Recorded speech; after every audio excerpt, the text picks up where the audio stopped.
Le colonel Gaby Point était toujours auprès du colonel Destremo. Ensemble, ils géraient la situation. Donc là, il faudrait que vos gendarmes, on a amené du barbelé, ils rétablissent le dispositif initial. De toute façon, ce qu'on ait un espace entre la foule et mes matériels et mes personnels. Vous demandez de tirer. D'accord, vous comprenez. Oui, je comprends. Donc jusqu'à présent, vous n'avez pas tiré. Depuis le matin jusqu'à présent, vous n'avez pas tiré. Laissez-nous, on va gérer ensemble, vous et moi, mieux la situation. Maintenant, si vous avez le projet de tirer, je me retire et puis je vous laisse tirer. Non, mais le projet, c'est qu'on arrive ensemble à repousser les choses. Donc on va jouer cette hypothèse. Très bien.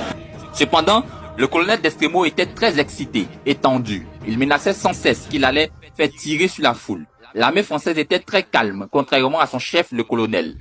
Tout à coup, il y a eu un mouvement sur la gauche des colonels. Les patriotes ont repoussé les gendarmes ivoiriens et ont gratté 2 mètres. Sans état d'âme, le colonel Destremo va donner l'ordre et dit au colonel Gaby Point que la ligne était franchie. Il donna l'ordre de tirer. Sans attendre, les soldats français ont engagé des tirs. Il y a eu des sommations. Les soldats français tiraient ouvertement, directement sur les manifestants qui étaient à moins de 10 mètres et sans couverture. Tous se mettront donc au sol. Plus de 30 soldats français tiraient dans tous les sens. Les patriotes, hommes comme femmes, tombaient massivement sur les escaliers, sur l'esplanade. C'était le chaos. Le colonel Gaby Point a rapidement demandé au colonel Destremo de faire tirer en l'air, de lever les canons afin de ne pas toucher les civils. Le colonel va ordonner à ses soldats de lever le canon, mais tous ces hommes ne lui obéiront point. Certains tiraient toujours sur la foule. Au même moment, il y eut des détonations beaucoup plus puissantes qui venaient des hauteurs de l'hôtel. Il y avait dès le début du rassemblement des soldats français planqués dans les chambres de l'hôtel avec des armes en direction de la foule.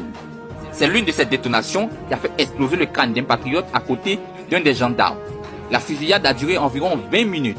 L'un des soldats du colonel Gaby Point a été tué sur les lieux. Un autre a été blessé puis ramené dans le hall de l'hôtel puis soigné par les médecins français. Suite à ce carnage, les Français ont plié bagages et ont rapidement quitté les lieux.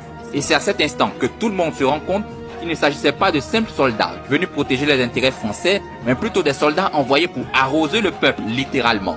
En fait, parmi ces hommes, il y avait 6 soldats qui descendaient des étages et qui appartenaient au COS, les forces spéciales de l'armée française. Tous cagoulés avec des émetteurs-récepteurs à l'oreille, soutenus par les armes qui n'ont pas réussi à être identifiées sur le tas. Ils sont passés au pas de course devant tout le monde. Le premier bilan était de 54 morts et de 1250 blessés, mais ça se terminera avec un bilan global de la résistance des patriotes prenant en compte le 6, 7, 8, 9 et 10 novembre 2004, plus de 62 morts, 1306 blessés et disparus, en seulement 4 jours. Tout portait à croire qu'il s'agissait effectivement d'un coup d'État tenté par la France. Se dépêcher